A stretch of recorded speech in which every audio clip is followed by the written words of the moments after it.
Another day of morning thoughts. Today I was thinking about moving upstream. And what I mean by that is that when you are sharing on social media, whether you're an individual or you're a business trying to do your own thing, you're trying to reach an audience for some reason, right? You're trying to reach an audience that you think might be interested in what you have to say. You're trying to reach people who could be potential clients or customers. And that's especially important when you're running a business, right? And the unfortunate thing that has happened with social media, if you've experienced this for the last, I don't know, 10 plus years, is every time a new platform comes along, you get on there early, you gain an audience if you're an early adopter very quickly, and you start to have a nice audience, and they're seeing all your stuff. And then all of a sudden, it seems like your reach has decreased and the engagement starts going down. I experienced this on Medium. I got on Medium pretty early. I'm trying to think when I started writing there, 4+ years ago. Um, got an audience of over 5,000 readers, was in a lot of publications. It was really good. The engagement was super high, and then all of a sudden it started decreasing and decreasing. And like I can publish something, and I have 5,000, over 5,000 people who subscribe to me, follow me, and my publication, and like 25 people will see it. It's like, what? And the same thing happens on Instagram. Same thing happened on Facebook. People created Facebook groups. They're like, well, this is a guaranteed way to engage with your audience, with your potential customers, or with your community. And they're going to see everything you post, and it's going to be a lot of fun. And then all of a sudden, the reach dropped. And they said, well, we aren't going to guarantee that everything you share in your group is going to show up in the feed. So maybe only a small percentage of the stuff that you share in the group goes into the feed. And the same with your Facebook page. And so people are like, well, now what? And they're like, well, guess what?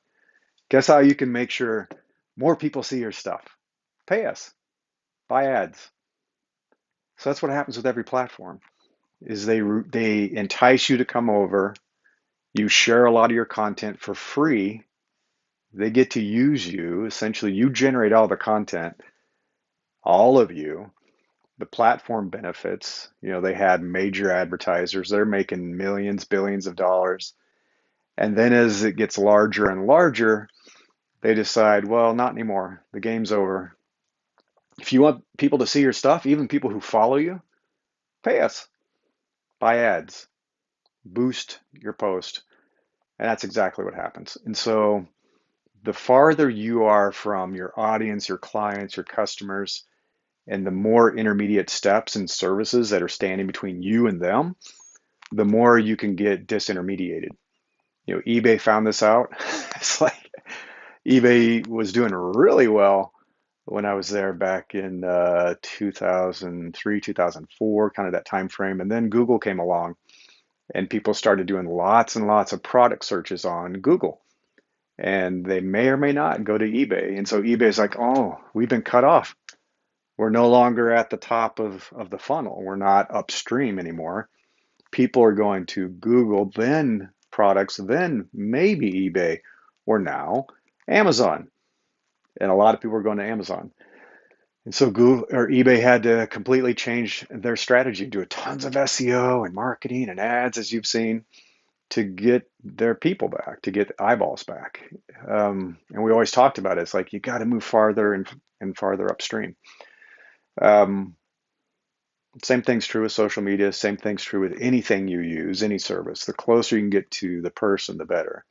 If you're not familiar with The Oatmeal, for example, it's a comic strip and it's really funny. The Oatmeal has a huge number of followers on Instagram, like over 1 million followers on Instagram. And he just recently posted a couple of weeks ago. He said, well, look what's happened. And he did a comic strip about this that, hey, get excited and use our social media. Put all your stuff on it. This is great. Hey, I created something. Can you show it to my followers? No, pay me. So he created an email list and he was announcing, all of you who are following me on Instagram, please go subscribe to my email list so I can be sure that you get my content. So you can connect with me without worrying about Instagram only showing a fraction of my comic strips to you, because that's what happens. And I've been building an email list too for the last few years because I discovered the same thing. It's like I can't trust Medium, I can't trust Twitter, I can't trust Facebook or Instagram to give me more access to the people that follow me and want to see my stuff. Otherwise, why are you following me? You know, and that's directed at anybody who's watching this that is tired of this. Don't follow me. Leave. It's okay. I'd rather have people follow me who really want to hear what I have to say and to read my content and to engage with me. I love that. So I created an email list. I recommend that for all of my clients who are interested in building a professional brand. And that can be just as an employee or building a brand for their company. Do not rely on social media to be your only connection to your audience. You shouldn't have to spend tons of money on ads to find an audience. I mean, there is some advertising you have to do, but if that's your only source, then it's going to be hard to become profitable. SEO is great, but SEO rules change all the time. Google changes all the time. And so it's like what worked last year doesn't work this year. But email is email. And people make fun of it. They're like, who uses email anymore? Well, lots of people. And the people who have email lists are actually thriving and building really large businesses.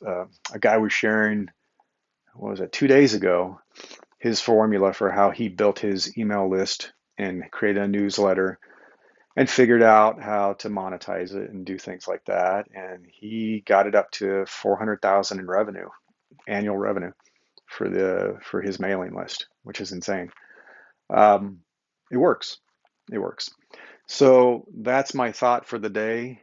Whatever you're doing to reach an audience, whether it's for your personal needs or for a business, your own business or your employer, move upstream. Move upstream as much as you possibly can and get as close to the customer as you can, because something like an email list is portable. You can take it with you anywhere.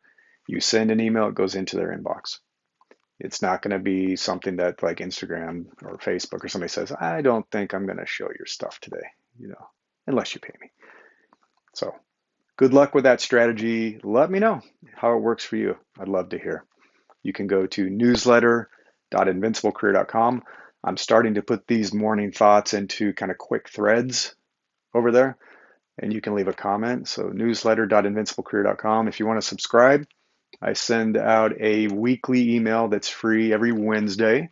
So that has advice for getting more out of your career, making more money on your job, getting promoted, getting a raise, or even starting your own business someday if that interests you.